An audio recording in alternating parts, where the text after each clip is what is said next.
All I can say, Professor Davison, is that your flattery is only exceeded by your accuracy.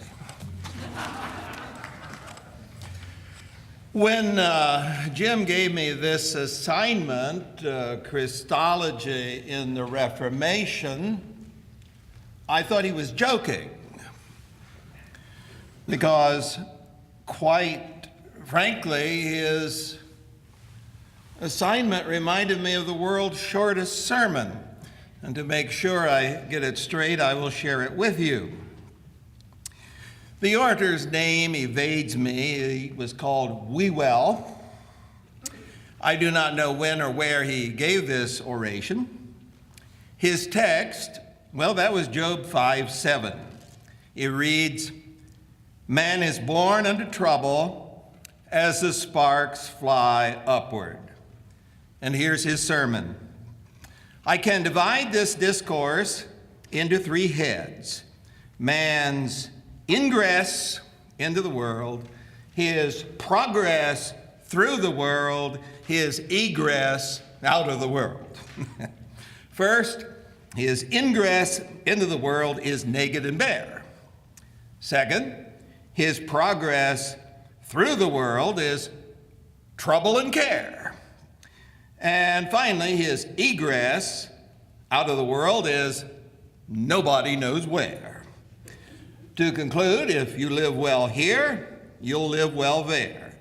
I can tell you no more, even if I preach a year. Amen. I thought that I'd end up like the Reverend Mr. Wewell. Christology in the Reformation? There was none. Point number 2, we're done. Point number 3, let's have fun in the sun. See you around.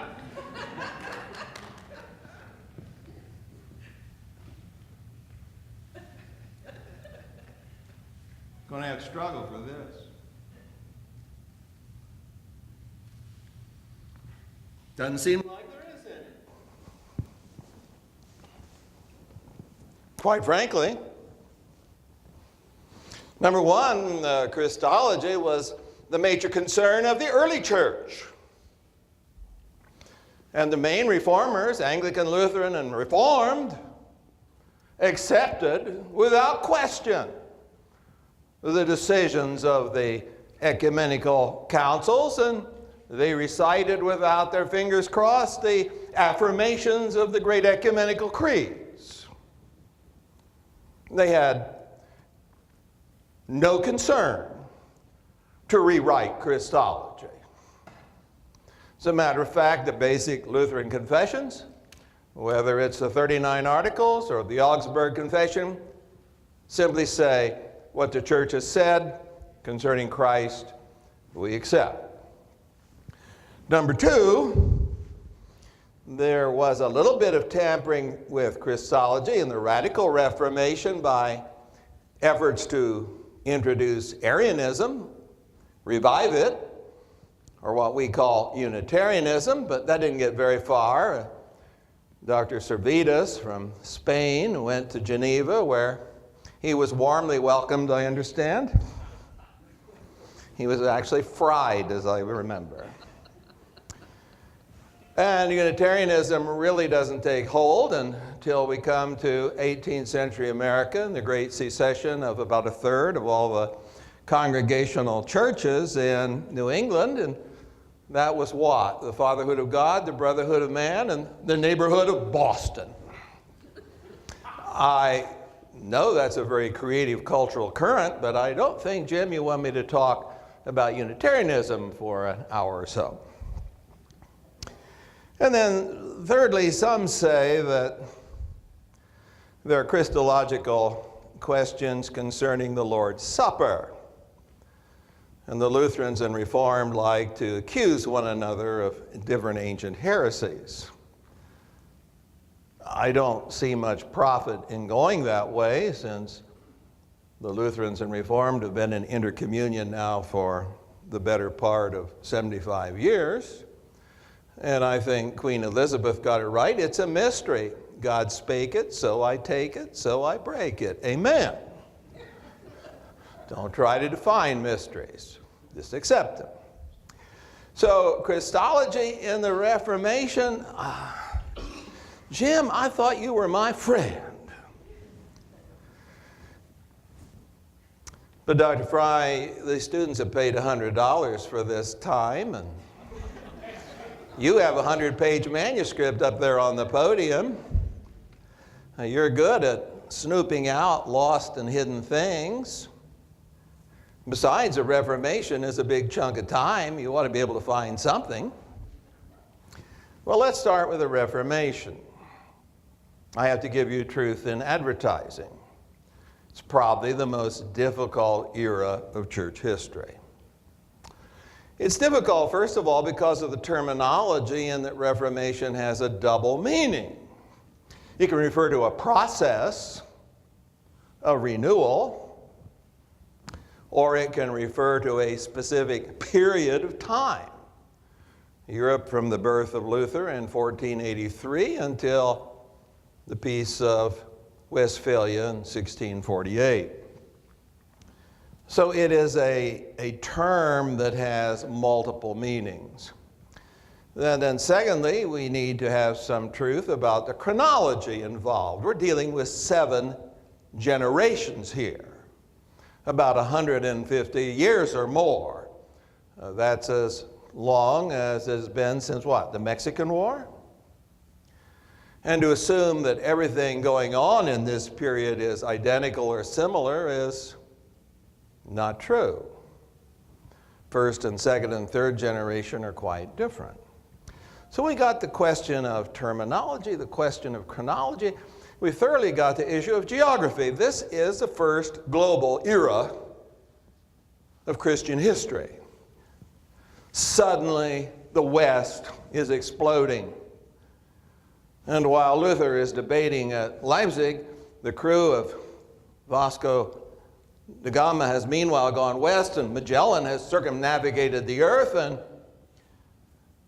while the Lutherans are trying to come up with a confession, the Spanish are establishing universities in Lima in Peru. Suddenly we have a global perspective to deal with. This is really the first planet-wide Christian movement. Then we have a fourth issue concerning Reformation, and that is political. This is a time when Europe was almost united. The greatest sovereign of the era, he was only 19 when he was elected emperor. Imagine 19, you can't even become chair of your local college fraternity.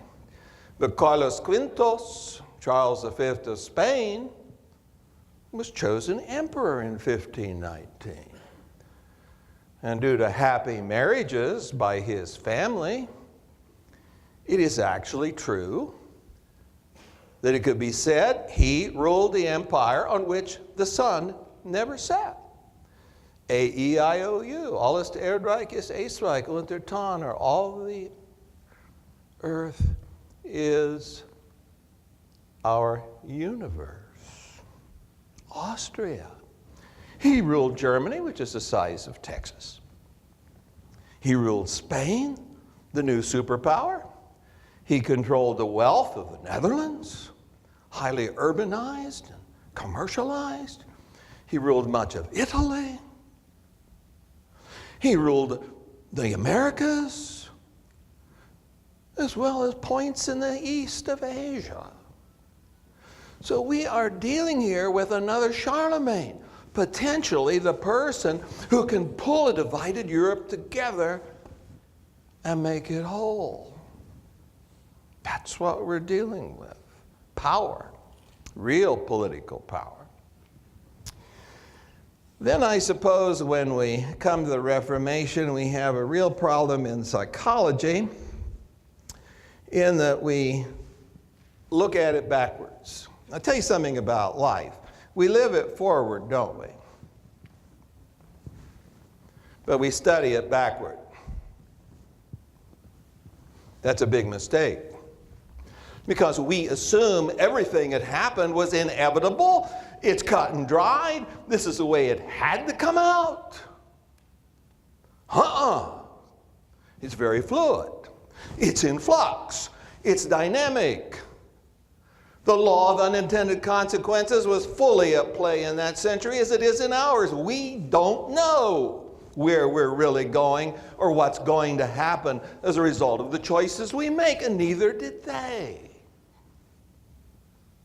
That raises the anxiety level, doesn't it? And then, too, when we think of the Reformation, we like to divide it up into nice, neat little grid. We think they're like Legacy of Tron, and they're all on the grid, and everything is clearly defined. It's, Lutheran, Anglican, Reformed, Anabaptist, Roman. They didn't think in those categories. They violated boundaries freely. You take John Calvin. Was he really a Presbyterian? I don't know. You see, he was raised Roman Catholic. His first successful job was in the Lutheran city of Strasbourg, where he signed the Augsburg Confession, and he married an Anabaptist widow. That's not very consistent. Or Henry VIII. Was he a Protestant? Heavens no! He hated the word Protestant. He wrote Defense of the Seven Sacraments, for which the Pope prematurely honored him with the title Defender of the Faith. He said that Luther, why, he's a limb of Satan. He smells of hell. And when he left the Roman Church, he said, I'm still Catholic. I'm just independent Catholic.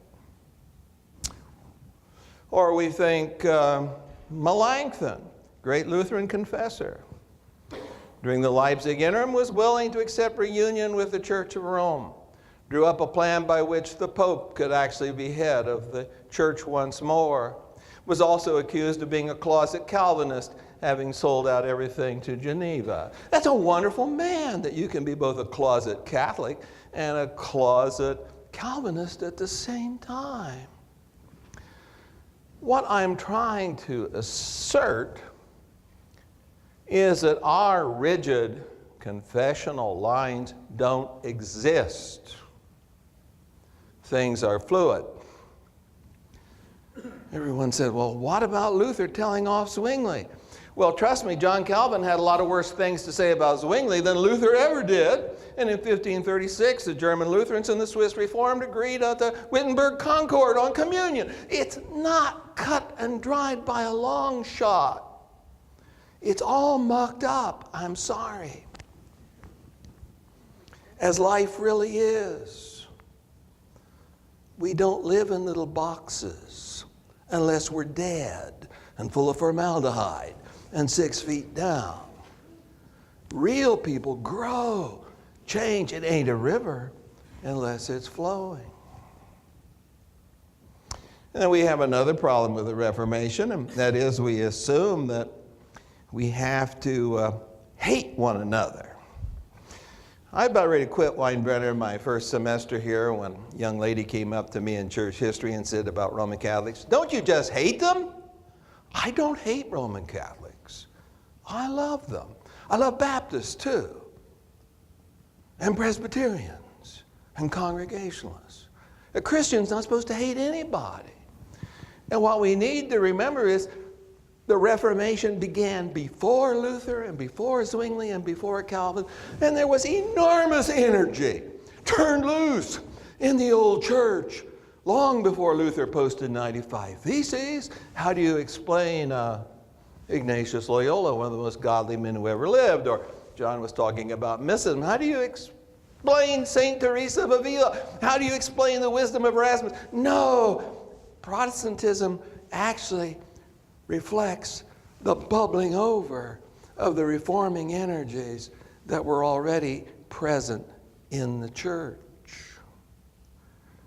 And what eventually became Roman Catholicism had as much vitality, or probably more, than most of what became Protestant tradition.